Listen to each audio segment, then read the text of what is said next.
कूजन्तं राम रामेति मधुरं मधुराक्षरम् आरुह्य कविताशाखां वन्दे वाल्मीकिकोकिलम्। वाल्मीकिर्मुनिसिंहस्य कवितावनचारिणः शृण्वन् रामकथानादं को न याति परं गतिम्। यः पिबन् सततं राम चरितामृतसागरम् अतृप्तस्तं मुनिं वन्दे प्राचेतसमचेतसम् प्राचेतसमकल्मषम्। गोष्पदीकृतवारीशं मशकीकृतराक्षसम् रामायण महामाला रत्नं वन्दे नीलात्मजम्। अञ्जनानन्दनं वीरं जानकी शोकनाशनं कपीशमक्षहन्तारं वन्दे लङ्काभयङ्करम् वन्दे लङ्काभयङ्करम्। भवतां समेषां श्रीमद् वाल्मीकि रामायण पारायणोपक्रमे हार्दं स्वागतम्। साम्प्रतं सुंदरकांडस्य 10वां सर्गः आरभ्यते। इस सर्ग में हनुमान जी का अंतःपुर में सोए हुए रावण तथा गाढ़ निद्रा में पड़ी हुई उसकी स्त्रियों को देखना तथा मंदोदरी को सीता समझकर प्रसन्न होना। तत्र दिव्योपमं मुख्यं स्फाटिकं रत्नभूषितम् अवेक्षमाणो हनुमान् ददर्श शयनासनम्। वहां इधर उधर दृष्टिपात करते हुए हनुमान जी ने एक दिव्य एवं श्रेष्ठ वेदी देखी जिस पर पलंग बिछाया जाता था। वह वेदी स्फटिक मणियों की बनी हुई थी और उसमें अनेक प्रकार के रत्न जड़े हुए थे। दांत कांचन चित्रांगैर वैदूर्यैश्च वरासनैः महार्हास्तरणोपेतैरुपपन्नं महाधनैः। वहां वैदूर्य मणि के बने हुए श्रेष्ठ आसन पलंग बिछे हुए थे जिनकी पाटी पाए आदि अंग हाथी दांत और सुवर्ण से जटित होने के कारण चित्तकबरे दिखाई देते थे। उन महामूल्यवान पलंगों पर बहुमूल्य बिछौने बिछाए गए थे। उन सब के कारण उस वेदी की बड़ी शोभा हो रही थी। तस्य चैकतमे देशे दिव्यमालोपशोभिते दिव्यमालोपशोभितं ददर्श पाण्डुरं छत्रं ताराधिपति सन्निभम्। उस पलंग के एक भाग में उन्होंने चंद्रमा के समान एक श्वेत छत्र देखा जो दिव्य मालाओं से सुशोभित था। जातरूप परिक्षिप्तं चित्रभानो समप्रभम् अशोकमाला विततं ददर्श परमासनम्। वह उत्तम पलंग सुवर्ण से जटित होने के कारण अग्नि के समान देदीप्यमान हो रहा था। हनुमान जी ने उसे अशोक पुष्पों की मालाओं से अलंकृत देखा। वालव्यजनहस्ताभिर्वीज्यमानं समन्ततः गंधैश्च विविधैर्जुष्टं वरधूपेन धूपितम्। उसके चारों ओर खड़ी हुई बहुत सी स्त्रियां हाथों में चंवर लिए उस पर हवा कर रही थी। वह पलंग अनेक प्रकार की गंधों से सेवित तथा उत्तम धूप से सुवासित था। परमास्तरणास्तीर्णम आविकाजिन संवृतम दामभिर्वरमाल्यानाम समन्तादुप शोभितम। उस पर उत्तमोत्तम बिछौने बिछे हुए थे, उसमें भेड़ की खाल मड़ी हुई थी तथा वह सब ओर से उत्तम फूलों की मालाओं से सुशोभित था। तस्मिन् जीमूत संकाशम प्रदीप्तोज्ज्वलकुण्डलम् लोहिताक्षं महाबाहुं महारजतवाससं लोहितेनानुलिप्ताङ्गं चन्दनेन सुगन्धिना सन्ध्यारक्तमिवाकाशे तोयदं सतडिद्गुणम्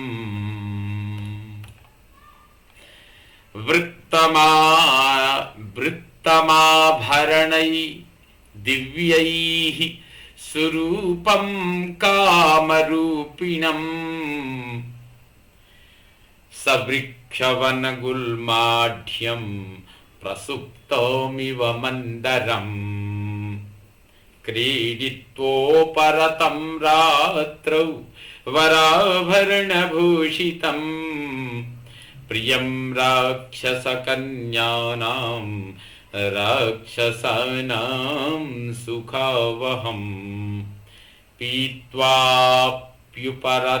चापि ददर्श स महाकपिः भास्वरे शयने वीरं प्रसुप्तं राक्षसाधिपम्। उस प्रकाशमान पलंग पर महाकपि हनुमान जी ने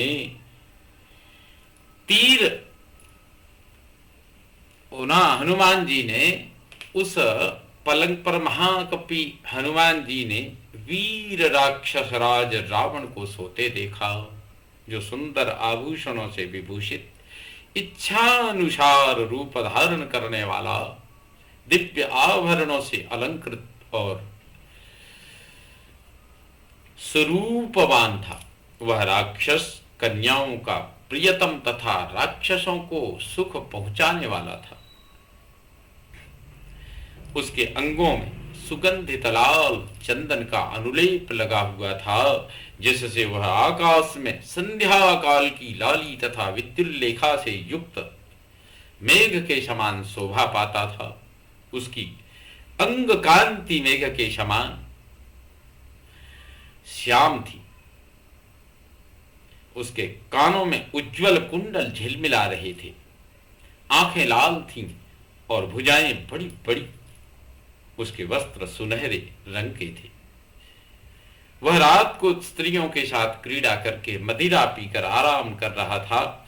उसे देखकर ऐसा जान पड़ता था मानो वृक्ष, वन और लता गुल्मों से संपन्न मंदराचल सो रहा हो। निःश्वसन्तं यथा नागं रावणं वानरोत्तमः आसाद्य परमोद्विग्नः सोपासर्पत्सुभीतवत् अथारोहणमासाद्य वेदिकान्तरमाश्रितः क्षीवं राक्षसशार्दूलं प्रेक्षते स्म महाकपिः।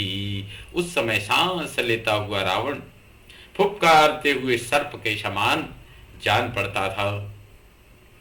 उसके पास पहुंचकर वानर शिरोमणि हनुमान अत्यंत उद्विग्न हो भली भांति डरे हुए की भांति सहसा दूर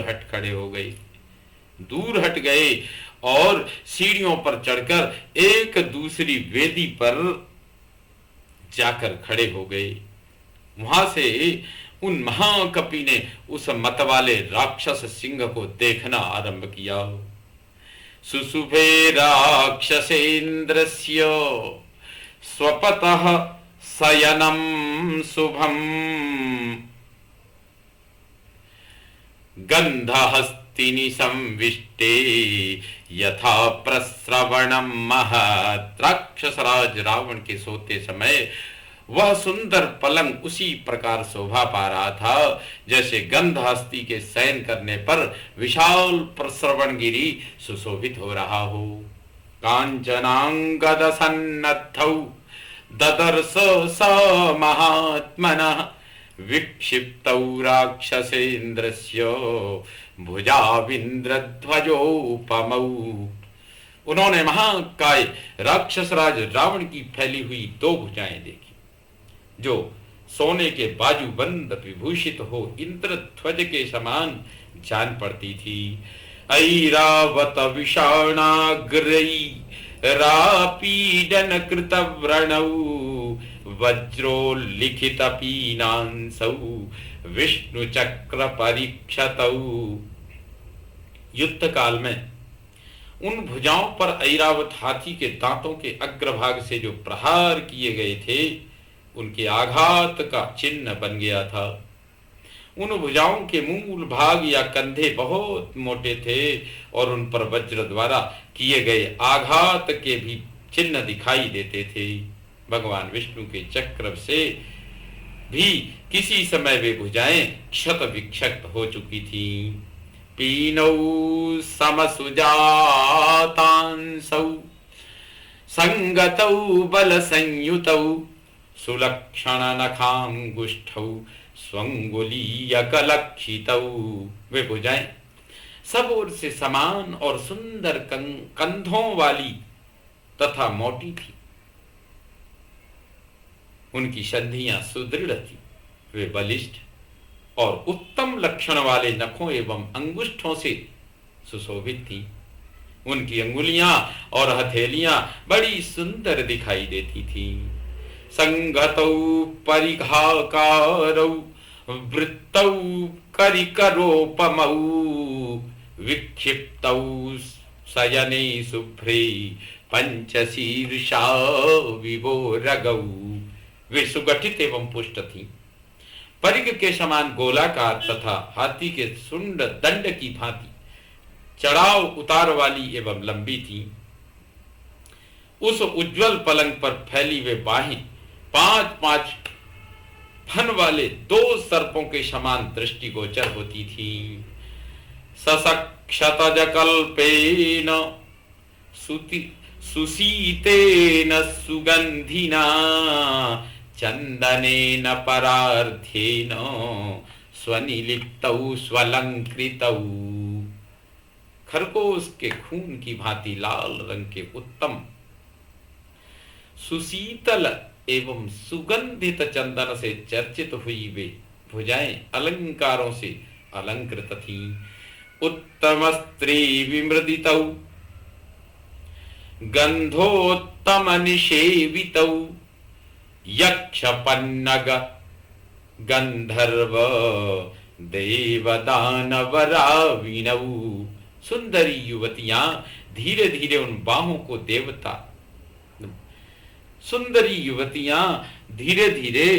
उन बाहों को दबाती थी।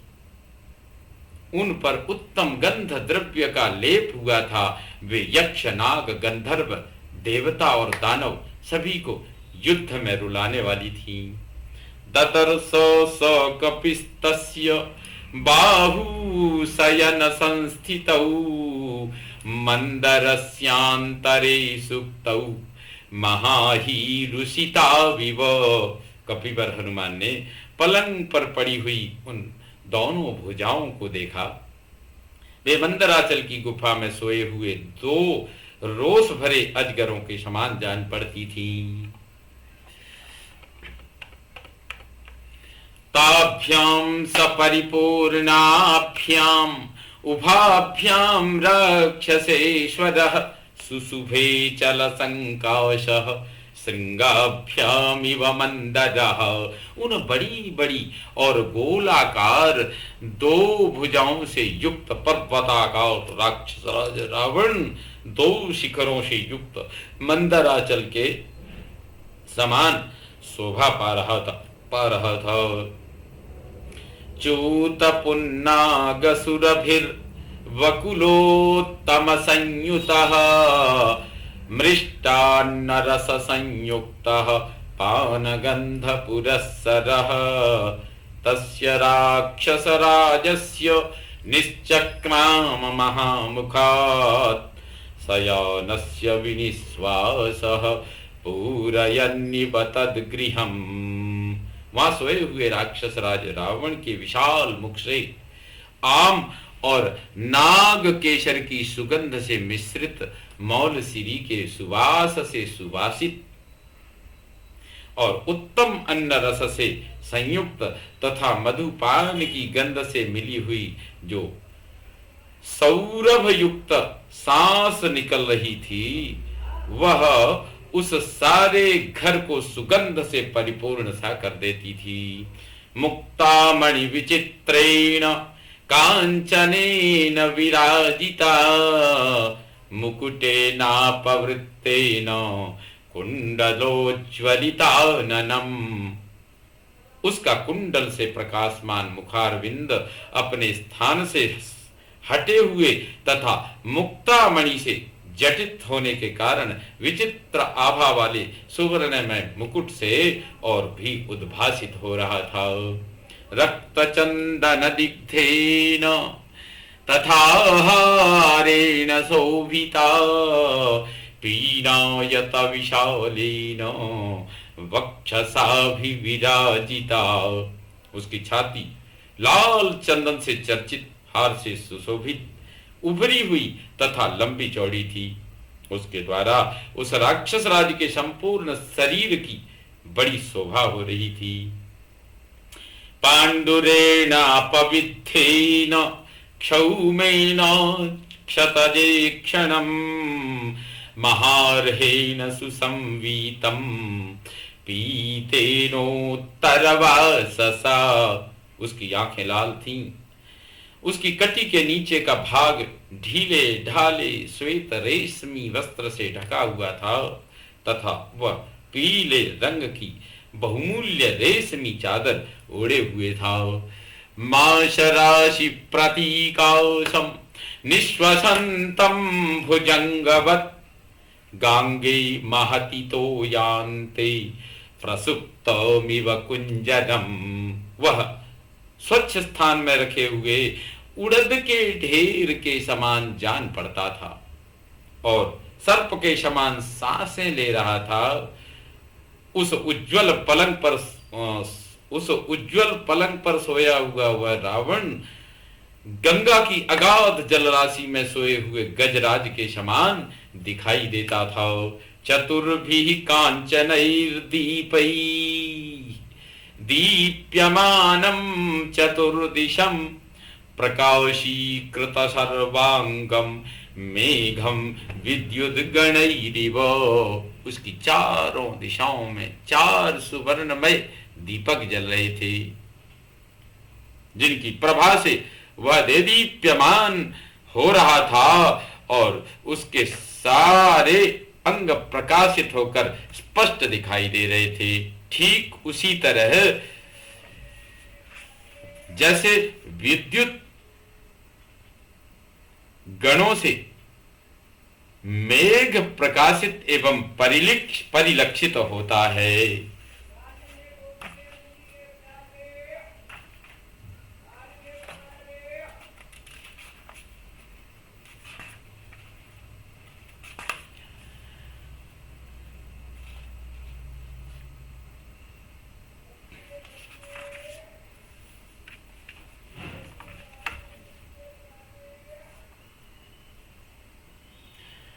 पादमूलगताश्चापि ददर्श सुमहात्मनः पत्नी सप्रियभार्यस्य तस्य रक्षः पतेर्गृहे। पत्नियों के प्रेमी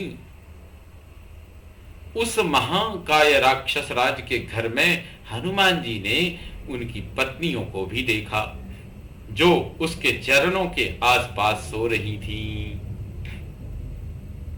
शशि प्रकाश वदना वरकुंडल भूषणा अम्लान माल्याभरणा ददर्श हरियूथपः।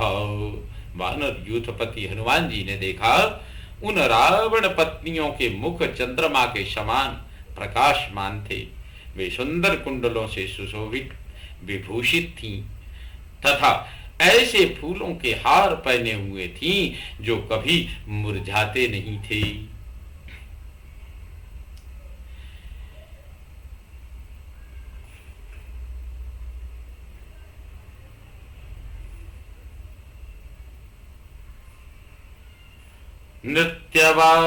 नृत्यवादित्र कुशला राक्षसेन्द्र भुजांकगाः वराभरणधारिण्यो निशन्ना ददृशे कपिः। वे नाचने और बाजे बजाने में निपुण थीं। राक्षस राज रावण की बाहों में अंक में स्थान पाने वाली थी तथा सुंदर आभूषण धारण किए हुए थी। कपिवर हनुमान ने उन सभी को वहां सोते हुए देखा। वज्र वैदूर्य गर्भाणी श्रवणान्तेषु योषितां ददर्श तापनीयानि कुंडलान्यंगदानि च। उन्होंने उन सुंदरियों के कानों के समीप हीरे तथा नीलम जड़े हुए सोने के कुंडल और बाजूबंद देखे।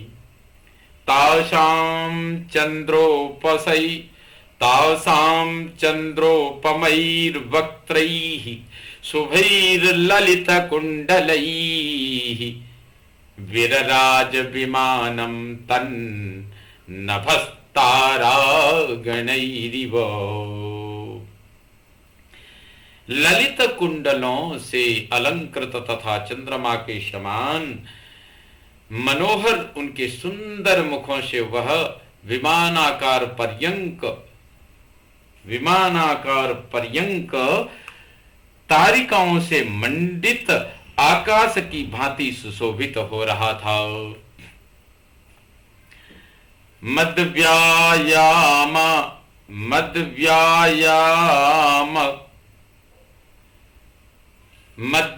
मद्व्यायाम खिन्नास्ता राक्षसेन्द्रस्य योषितः तेष्ववकाशेषु प्रसुप्तास्तनुमध्यमाः। इस प्रकार क्षीण कटि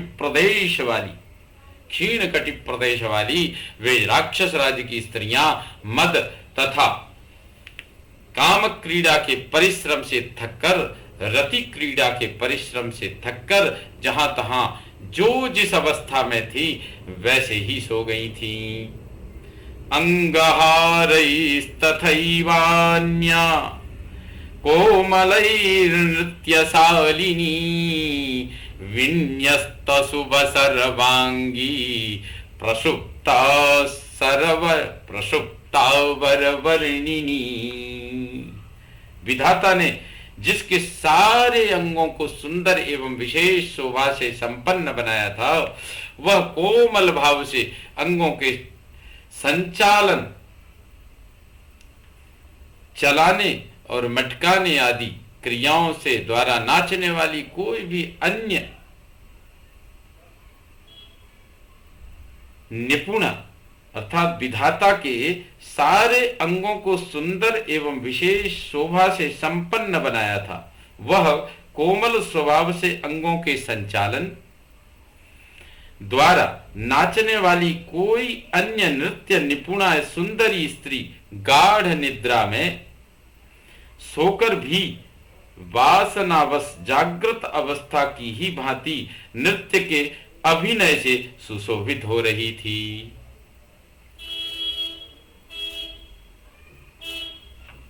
काचित् काचिद्वीणां परिस्वज्य प्रसुप्ता सम्प्रकाशते महानदी प्रकीर्णेव नलिनीपोतमाश्रिता। कोई वीणा को छाती से लगाकर सोई हुई सुंदरी ऐसी जान पड़ती थी मानो महानदी में पड़ी हुई कोई कमलिनी किसी नौका से सट गई हो। अन्या कक्षगते नैव मडुकेनासिते क्षणा प्रसुप्ता भामिनी भाति बालपुत्रे वत्सला। दूसरी कजरारे नेत्रों वाली भामिनी कांख में दबे हुए मड्डुक के साथ ही सो गई थी। वह ऐसी प्रतीत होती थी जैसे कोई पुत्र वत्सला जननी अपने छोटे से शिशु को गोद में लिए सो रही हो। पटहम चारु सर्वांगी न्यस्य सेते शुभस्तनी चिरस्य रमणं लब्ध्वा परिस्वज्येव कामिनी। कोई सर्वांग सुंदरी एवं रुचिर कुचों वाली कामिनी पटह को अपने नीचे रखकर सो रही थी, मानो चिरकाल के पश्चात प्रियतम को अपने निकट पाकर कोई प्रेयसी उसे हृदय से लगाए सो रही हो। काचिद् वीणां परिस्वज्य सुप्ता कमललोचना वरं प्रियतमं गृह्य सकामेव हि कामिनी। कोई कमल लोचना युवती वीणा का आलिंगन करके सोई हुई ऐसी जान पड़ती थी मानो काम भाव से युक्त कामिनी अपने श्रेष्ठ प्रियतम को भुजाओं में भरकर सो गई हो। विपंचीं परिगृह्यान्या नियता नृत्यशालिनी निद्रावसमनुप्राप्ता सहकांते भामिनी। नियम पूर्वक नृत्य कला से सुशोभित होने वाली एक अन्य युवती विपंची को अंक में भरकर प्रियतम के साथ सोई हुई प्रेयसी की भांति निद्रा के अधीन हो गई थी। ये विपंची एक विशेष प्रकार की वीणा होती है। अन्या कनक शंकाशैर मृदुपीनैर्मनोरमैः मृदंगम परिविध्यांगैः प्रसुप्ता मत्तलोचना। कोई मतवाली नयनों वाली दूसरी सुंदरी अपने सुवर्ण सदृश गौर कोमल पुष्ट और मनोरम अंगों से मृदंग को दबाकर गाढ़ निद्रा में सो गई थी। भुजपाशान्तरस्थेन कक्षगेन कृशोदरी पणवेन सह निन्द्या सुप्ता मदकृतश्रमा। नशे से थकी हुई कोई कृशोदरी अनिंद्य सुंदरी रमणी अपने भुज पाशों के बीच में स्थित और कांख में दबे हुए पणव के समान ही सो गई थी।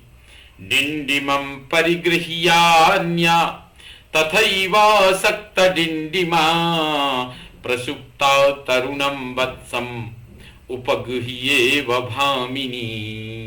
दूसरी स्त्री डिम डिम को लेकर उसी तरह से उससे सटी हुई सो गई थी मानो कोई भामिनी अपने बालक पुत्र को हृदय से लगाए हुए नींद ले रही हो। काचिदाडंबरम नारी भुज संभोग पीड़ितम कृत्वा कमलपत्राक्षी प्रसुप्ता मदमोहिता। मदिरा के मद से मोहित हुई कोई कमल नयनी नारी आडंबर नामक वाद्य को अपनी भुजाओं के आलिंगन से दबाकर प्रगाढ़ निद्रा में निमग्न हो गई। कलसीमपविध्यान्या प्रसुप्ता भाति भामिनी वसंते पुष्पसबला मालेव परिमार्जिता। कोई दूसरी युवती निद्रावश जल से भरी हुई सुराही को लुढ़का कर भीगी अवस्था में ही बेसुध हो रही थी। उस अवस्था में वह वसंत ऋतु में विभिन्न वर्ण के पुष्पों की वर्षा और जल के छींटे से सींची हुई माला के समान प्रतीत होती थी।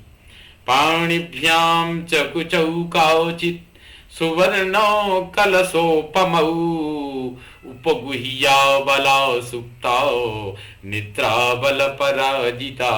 निद्रा के बल से पराजित हुई कोई अबला सुवर्णमय कलश के समान प्रतीत होने वाले अपने कुचों के दोनों हाथों से दबाकर सो रही थी। अन्या कमल पत्राक्षी पूर्णे इंदु सदृशा नना अन्या मालिंग्य सुश्रोणीम प्रसुप्ता मद विह्वला। पूर्ण चंद्रमा के समान मनोहर मुख वाली दूसरी कमल लोचना कामिनी सुंदर नितंब वाली किसी अन्य सुंदरी का आलिंगन करके मद से विह्वल होकर सो गई थी। आतोद्यानि विचित्राणि परिस्वज्य वर स्त्रियः निपीड्य च कुचैः सुप्ता कामिन्यः कामुकानिव। जैसे कामिनियां अपने चाहने वाले कामुकों को छाती से लगाकर सोती हैं, उसी प्रकार कितनी ही सुंदरियां विचित्र विचित्र वाद्यों का आलिंगन करके उन्हें कुचों से दबाए सो गई थी। तासामेकांत विन्यस्ते शयानां शयने शुभे तदर्श रूप संपन्नाम अथतां स कपिः स्त्रियम्। उन सब की सैयाओं से पृथक एकांत में बिछी हुई सुंदर सैया पर सोई हुई एक रूपवती युवती को वहां हनुमान जी ने देखा। मुक्ता मणिषमा युक्तैर् भूषणैः सुविभूषिताम् विभूषयन्तीमिव च स्वश्रिय भवनोत्तमम्। वह मोती और मणियों से जड़े हुए आभूषणों से भली भांति विभूषित थी और अपनी शोभा से उस उत्तम भवन को विभूषित सा कर रही थी। गौरीं कनकवर्णाभां इष्टामन्तःपुरेश्वरीं कपिर्मन्दोदरीं तत्र शयानां चारुरूपिणीं सतां दृष्ट्वा महाबाहुर्भूषितां मारुतात्मजः तर्कयामास सीतेति रूपयौवनसम्पदा। हर्षेण महता युक्तो ननन्द हरियूथपः। वह गोरे रंग की थी, उसकी अंग कांति सुवर्ण के समान दमक रही थी। वह रावण की प्रियतमा और उसके अंतःपुर की स्वामिनी थी। उसका नाम मंदोदरी था। वह अपने मनोहर रूप से सुशोभित हो रही थी, वही वहां सो रही थी। हनुमान जी ने उसी को देखा। रूप और यौवन की संपत्ति से युक्त और वस्त्राभूषणों से विभूषित मंदोदरी को देखकर महाबाहु पवन कुमार ने अनुमान किया कि यही सीता है। फिर तो ये वानर यूथपति हनुमान महान हर्ष से युक्त हो आनंद मग्न हो गई। आस्फोटयामास चुचुम्ब पुच्छम ननंद चिक्रीड जगौ जगाम स्तंभानरोहन् निपपात भूमौ निदर्शयन् स्वाम प्रकृतिम कपीनाम। वे अपनी पूंछ को पटकने और चूमने लगे, अपनी वानरों जैसी प्रकृति का प्रदर्शन करते हुए आनंदित होने लगी, खेलने और गाने लगे, इधर उधर आने जाने लगे। वे कभी खंभों पर चढ़ जाते और कभी पृथ्वी पर कूद पड़ते। प्रकार अपने चंचल स्वभाव का प्रदर्शन करने लगे। इत्यादि से श्रीमद् रामायणे वाल्मीकिये आदि काव्ये सुंदर कांडे दशम सर्ग संपूर्णतां याति। ओम पूर्णमदः पूर्णमिदं पूर्णात् पूर्णमुदच्यते पूर्णस्य पूर्णमादाय पूर्णमेवावशिष्यते। ओम शांति शांति शांति। सर्वे भवन्तु सुखिनः सर्वे सन्तु निरामयाः सर्वे भद्राणि पश्यन्तु मा कश्चित् दुःखभाग् भवेत्। ओम शांति शांति शांति। श्रीरामचन्द्रो विजयते तराम्।